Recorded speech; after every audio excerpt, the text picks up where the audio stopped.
గురుగారు, సింహరాశి వారికి ఈ వారం ఎలా ఉండబోతోంది? సింహరాశి వారికి 2 గ్రహాలు సహకరిస్తున్నాయి. ఏకాదశంలో కుజుడు, 8లో శుక్రుడు. ఒక సంకల్పంతో పని ప్రారంభించండి. ఏకాగ్రతతో పనిచేసి విజయాలు సాధించాలి. గ్రహదోషం అధికంగా ఉంది, పరిస్థితులు అనుకూలించవు. ఇటువంటి సమయంలో ఆత్మీయుల సలహాలు అవసరమవుతాయి. అడుగడుగునా ఎదురయ్యే విఘ్నాలను బుద్ధిబలంతో అధిగమించాలి. చైతన్యవంతంగా ఆలోచించాలి. చెడు ఊహించవద్దు.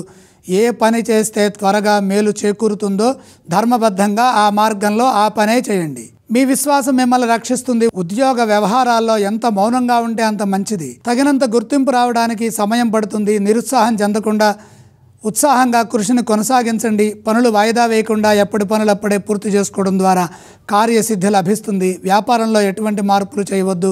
ఉన్నదాన్ని జాగ్రత్తగా కాపాడుకోవాలి. చంచలత్వం లేకుండా నిర్ణయాలు తీసుకొని వాటిని అమలు చేయాలి. వివాదాలకు అవకాశం కల్పించకండి.